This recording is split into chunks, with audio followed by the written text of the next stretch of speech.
প্রবাহমানতা বাঁচাতে গেলে আদি যমুনার উপরে নির্মিত সকল স্লুইস গেটকে অপসারণ করতে হবে। কালভার্টের কোনো প্রয়োজন নাই।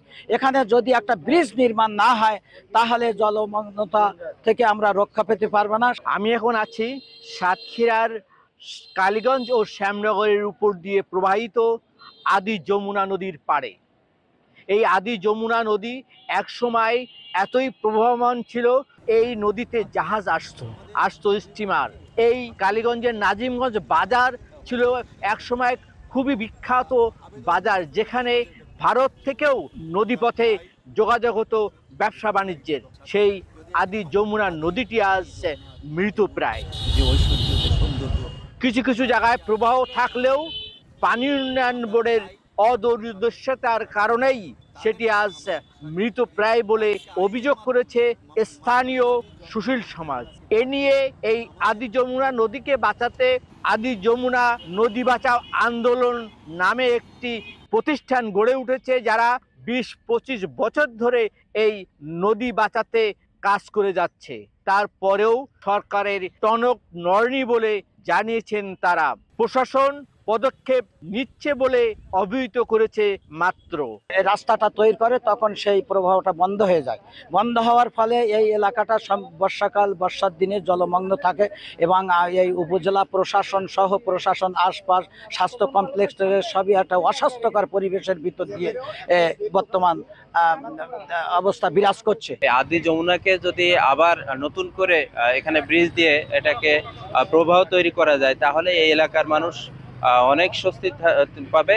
ভূমিদস্যুরা যেভাবে আদি যমুনার দুই পাশে আদি যমুনাকে গিলে খাচ্ছে, সেই গিলে খাওয়া থেকে আমাদের সচেতন নাগরিক সহ রাষ্ট্রের সর্বোচ্চ পর্যায় থেকে তাদের বিরুদ্ধে প্রতিরোধমূলক ব্যবস্থা নিতে হবে।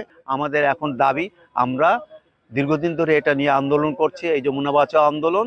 এই যমুনা আবার তার প্রাণ ফিরে পাক, এই যমুনা আবার তার যৌবন ফিরে পাক, এই যমুনা আবার তার বিশালতা ফিরে পাক এবং আমাদের ব্যবসা বাণিজ্য তার মধ্যে সমৃদ্ধ হোক, আমাদের মানুষের কর্মসংস্থান হোক, তারা তাদের জীবন নদীর জীবনের সঙ্গে মিলিয়ে তাদের জীবনকে গতিশীল করুক। শুধু একটি ভুল প্রশাসনিক সিদ্ধান্ত, পানি উন্নয়ন বোর্ড অপপরিকল্পনার কারণে আজ পুরো জায়গাটাই নদীর 3 ভাগের 2 ভাগ জায়গা মানুষের দখলে চলে গেছে। এলাকার মানুষ আন্দোলন করছে, নদী উদ্ধারের ইতিমধ্যে অনেক কাজ এগিয়েছে। আমরা আশা করি এই স্লুইস গেট বন্ধ করে এখানে একটি ব্রিজ করে দিলে এই নদীর প্রবাহটা স্বাভাবিক থাকবে। স্থানীয় প্রশাসন এবং জনপ্রতিনিধি যারা আছে তাদেরকে নিয়ে উপকারভোগী যারা রয়েছে তাদেরকে দিয়ে আমরা এগুলো যাতে অপারেশন করা যায় সেইভাবে আমরা মেনটেনেন্স এবং উপকারভোগী গ্রুপ ফরমেশনের ব্যবস্থা গ্রহণ করবো, যাতে এই নদীর জীবন ফিরে পায়। আস্তে আস্তে নদীটা খালের মতো হয়ে গেছে। আশেপাশে দুই পাশে মানুষজন এটাকে অবৈধভাবে দখল করে ফেলেছে, অনেকে ভরাট করে ফেলেছে, ফলে এটা নদী হিসেবে নেই। তারপরেও আমরা দুই পাশে খালকে ওখানে কানেক্ট করার জন্য একটা প্রায় 6 মিটারের কালভার্ট করে দিচ্ছি। আসলে এই জায়গাটা কোনো কালভার্ট বা ব্রিজ ছিল না, তো এই প্রকল্প থেকে আমরা এটা করে দিচ্ছি। যদি পরবর্তীতে প্রয়োজন হয়, মানে চাহিদার প্রেক্ষিতে আমরা যদি প্রয়োজন হয় তাহলে হয়তো অনুমোদন সাপেক্ষে এখানে ব্রিজ করে দিতে পারবো। মানে বর্তমানে এই প্রকল্পের সম্ভাব্য সড়ক কেটে একটি কালভার্ট করা হচ্ছে, যা একেবারেই প্রয়োজন নয় বলে জানিয়েছে স্থানীয় এলাকাবাসী। যমুনা নদীর প্রবাহ বাঁচাতে এখানে কালভার্ট না করে একটি ব্রিজ নির্মাণের দাবি এই সরকারের কাছে। মমতাজ আহমেদ বাপি, সময় সংবাদ, সাতক্ষীরা।